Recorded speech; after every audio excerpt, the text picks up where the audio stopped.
नमस्कार शिक्षक मित्रांनो. उन्हाळी सुट्टीमध्ये आता शिक्षकांना ट्रेनिंग लागणार आहे.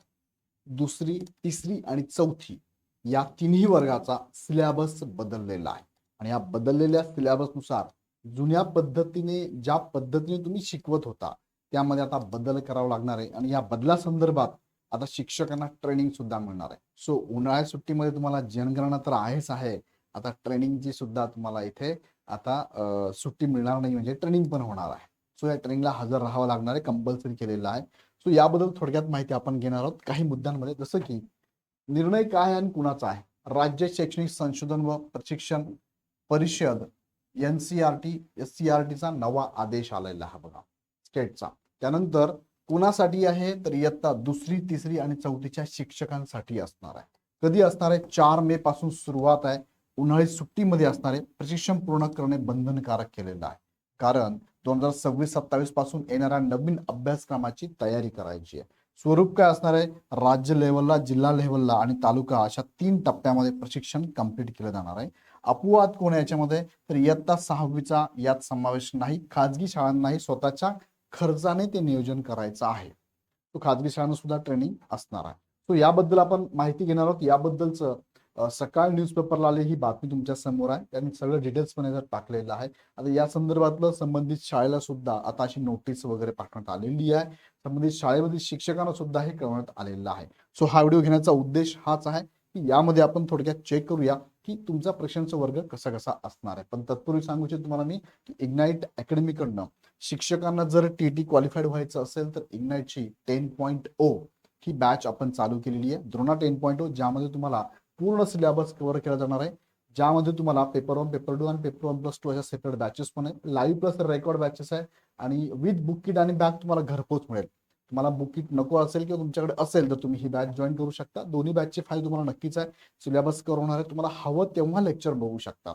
लाईव्ह लेक्चर असतं, बघायला नाही मिळालं ते रेकॉर्ड होऊन जातं. रेकॉर्ड झालं लेक्चर, स्पीडनी पहा, स्लो करून बघा, स्टॉप करून बघा, किती वेळेस पहा. PDF स्वरूपातल्या नोट्स पण अवेलेबल आहे. भरपूर साऱ्या टेस्ट सिरीज अवेलेबल आहे तुम्हाला. Topic wise, subject wise full length test series available आहे. डाऊट क्लिअरिंग सेशन पण असतात तुम्हाला प्रत्येक शनिवारी आहे. रिव्हिजन सेशन पण असतात. नवा दिवस नवी सुरुवात रिफ्रेशमेंट सेशन पण असतात. हे सगळं तुम्हाला हे दोन्ही बॅचमध्ये अवेलेबल आहे. सो खाली डिस्क्रिप्शनमध्ये ॲपची लिंक दिली आहे, ॲप डाउनलोड करा आणि लगेच बॅच जॉईन करा. अजून एक अनाउन्समेंट तुम्हाला सांगायचं आहे की शिक्षक भरती संदर्भात ईच आणि एव्हरी गोष्ट तुम्हाला जर हवी असेल, माहिती पाहिजे असेल डिटेलमध्ये, सोप्या भाषेत, सरळ भाषेमध्ये, तर हा चॅनल आत्ता लगेच सबस्क्राईब करून ठेवा. कारण इग्नाइट अकॅडमीचा हा ऑथराइज शिक्षक भरतीचाच चॅनल असणार आहे. त्यासंदर्भात सगळी माहिती तुम्हाला इथेच मिळणार आहे. TT, CTT, टेट, केंद्र प्रमुख, शिक्षक भरती, पवित्र पोर्टल, सगळी माहिती इथेच मिळणार आहे. सो मेन चॅनलवरती फक्त MPSC आणि त्या संदर्भातल्या तुम्हाला माहिती मिळणार आहे. इथे मात्र तुम्हाला शिक्षक भरती. सो लगेच चॅनल सबस्क्राईब करा. आणि 24 तारखेला महत्वाची सरप्राईज अनाउन्समेंट पण असणार आहे. त्याची लिंक खाली डिस्क्रिप्शन दिली आहे, त्या लिंकवर जाऊन पण त्याला क्लिक करून ठेवा. तर आता मुख्य मुद्द्याकडे तुम्हाला घेऊन जातो. बघा, प्रशिक्षणाची पार्श्वभूमी आणि उद्देश काय. आता हा नवा अभ्यासक्रम लागू झालेला आहे. शैक्षणिक वर्ष 2026-27 पासून इयत्ता दुसरी, तिसरी आणि चौथीसाठी आहे. नवीन अभ्यासक्रम लागू होणार आहे. सो त्यासाठी शिक्षकांना अवगत करणं गरजेचं आहे. त्यासाठी अनिवार्य प्रशिक्षण करण्यात आलेलं आहे. हा अभ्यासक्रम प्रभावीपणे शिकवता यावा म्हणून उन्हाळी सुट्टीत प्रशिक्षण 15 जून शाळा चालू होणार आहे त्या अगोदर पूर्ण करण्याचं उद्दिष्ट आहे. म्हणजे 4 मे पासून हे स्टार्ट होणार आहे साधारणतः, आणि 1.5 महिना तुम्हाला वेळ साधारणतः मिळतो. उदाहरण घ्यायचं म्हटलं तर बघा, जर तुम्ही पुढील वर्षी इयत्ता तिसरीच्या वर्गाला शिकवणार असाल तर जुन्या पद्धतीऐवजी नवीन शैक्षणिक धोरणानुसार कसं शिकवावं याचे तंत्र तुम्हाला या 4 मे पासून सुरू होणाऱ्या प्रशिक्षण शिकायला मिळेल. हे प्रशिक्षण तुमच्यासाठी अनिवार्य केलेलं आहे. खाजगी संस्थेने मात्र त्यांच्या लेवलला त्यांनी खर्च करून हे प्रशिक्षण कंप्लीट करायचं आहे. आता या प्रशिक्षणाचे टप्पे जर आपण बघितले आणि वेळापत्रक बघितलं तर 3 टप्प्यामध्ये हे प्रशिक्षण होणार आहे. पहिल्या टप्प्यामध्ये राज्यस्तर लेवल असणार. 4 ते 7 मे मध्ये मुख्य मार्गदर्शकांना मास्टर ट्रेनिंग होई आपण त्यांना ट्रेनिंग दिलं जातं. राज्य लेवलला जिल्ह्यातले काही शिक्षक घेऊन राज्य लेवलला हे ट्रेनिंग असणार आहे. मास्टर ट्रेनर होई आपण त्यांना 4 ते 7 मेला ट्रेनिंग असणार आहे.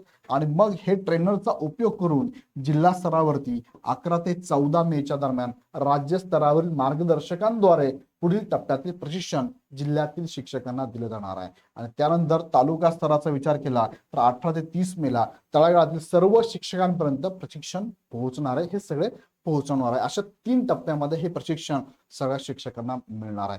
महत्वाची नोंद अशी घ्या तुम्ही की 20 एप्रिल पर्यंत सुलभकांनी म्हणजे फॅसिलिटेटर जे आहे ज्यांना ट्रेनिंग घ्यायचं आहे त्यांनी नावे सादर करणे आवश्यक आहे. त्या संबंधित शाळेने सुद्धा 20 एप्रिल पर्यंत नावं द्यायची आहे. त्यानंतर प्रशिक्षण माध्यम आणि प्रशिक्षकांची अपेक्षित संख्या हे सुद्धा त्यांनी दिलेलं आहे बघा.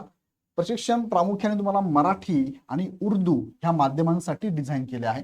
इतर माध्यमांचे प्रशिक्षण मराठी सोबतच पार पडेल. इतर म्हणजे कन्नड असेल, सिंधू असेल, वेगळे जे माध्यम आहेत त्यांचं मराठी बरोबरच मराठी बरोबर ट्रेनिंग कंप्लीट होणार आहे. जसं की मराठी माध्यम मध्ये राज्यस्तर, जिल्हास्तर आणि तालुका या सर्व स्तरांवर उपलब्ध आहे. प्रशिक्षक अपेक्षित संख्या बघा किती याच्यामध्ये. इयत्ता दुसरीसाठी 983 आहे, इयत्ता तिसरी आणि चौथीसाठी 268 प्रशिक्षक असणार इथे लक्षात घ्या. त्यानंतर उर्दू माध्यम जर लक्षात घेतलं तर केवळ राज्य आणि जिल्हा स्तरावर उपलब्ध आहे आणि त्यासाठी इयत्ता पहिलीला 138 आणि तिसरी चौथीला 180 हे प्रशिक्षक संख्या अपेक्षित इथे असणार आहे. त्यानंतर महत्वाच्या सूचना अशा आहेत की इयत्ता 6वी साठी काय आहे तर बघा, अपवाद आणि खाजगी शाळा आपण जर बघितलं तर 6वी हा अपवाद आहे. सध्याच्या प्रशिक्षणामध्ये इयत्ता 6वीचा समावेश नाही. त्यांच्यासाठी परिषदेकडून स्वतंत्रपणे नवीन सूचना आणि वेळापत्रक नंतर करण्यात येईल. आणि खाजगी शाळांसाठी मात्र ज्या खाजगी विनाअनुदानित असतील, स्वयं अर्थसाहित्य असेल, या शाळांमधील शिक्षकांना हे प्रशिक्षण घेणे शक्य आहे. अट, या शाळांना हे प्रशिक्षण स्वतःच्या खर्चाने स्वतंत्रपणे आयोजित करावे लागेल. त्यासाठी शासनाकडून कोणताही आर्थिक तरतूद उपलब्ध नाही. स्वतः त्यांना खर्च करून हे ट्रेनिंग त्या शिक्षकांना द्यावं लागणार आहे. आता तज्ज्ञांचं मत म्हणजे महेंद्र गणपुले, माजी उपाध्यक्ष, राज्य मुख्याध्यापक महामंडळ, यांचं मत असं आहे की इयत्ता दुसरी, तिसरी आणि चौथीच्या सुधारित अभ्यासक्रमाचे नियोजन शिक्षण विभाग करत आहे. ही चांगली बाब आहे, पण यात 6वीचा उल्लेख नाही. धोरणानुसार नवीन अभ्यासक्रम आणि पाठ्यपुस्तकांचे वेळापत्रक बिघडल्यास शिक्षण विभागाची नाचक्की होऊ शकते असं त्यांचं मत आहे. निष्कर्ष आहे, प्रशासनाने दुसरी ते चौथीचे नियोजन वेळेत केले असले तरी दुसरी, तिसरी, चौथीचे इतर इयत्तांच्या विशेषतः 6वीच्या नियोजनाबाबत विलंबामुळे भविष्यात शैक्षणिक वेळापत्रकावर परिणाम होऊ शकतो. संबंधित शिक्षकांनी हे अधिकृत सूचनांकडे लक्ष देणं गरजेचं आहे. तो आता ट्रेनिंग हे चालवणार 4 मे पासून. 4 मे पासून तर त्यांचं ट्रेनिंग 3 टप्प्यात होणार आहे आणि 3 टप्प्यात होत असताना शेवट आहे 30 मे पर्यंत.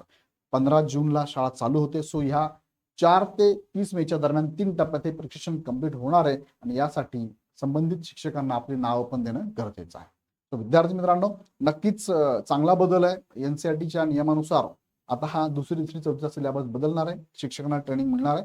याबद्दल तुम्हाला काय वाटतं त्यामध्ये कमेंटमध्ये मला नक्की मत तुमचं कमेंट करा. पालकांना काय वाटतं त्यांनी पण कमेंटमध्ये कळवा. आणि विशेष इग्नाइट अकॅडमीच्या टीईटीच्या बॅचेस चालू झाले. तुम्हाला अपेक्षित असेल तर बॅचेस जॉईन करू शकता. ह्या बॅचेसचं शेड्यूल तुम्हाला इग्नाइट अकॅडमीच्या प्लॅटफॉर्मवर मिळेल. ऍप डाउनलोड करून डायरेक्ट बॅचेस परचेस करू शकता. काही शंका असेल ह्या नंबरला कॉल करू शकता. व्हिडिओ आवडला तर लाईक करा. असेच नवनवीन व्हिडिओ अपडेट बघण्यासाठी चॅनल सबस्क्राईब करा. तुमच्या मित्रांनाही शेअर करा. पुन्हा व्हिडिओ आपण नेक्स्ट व्हिडिओमध्ये. धन्यवाद.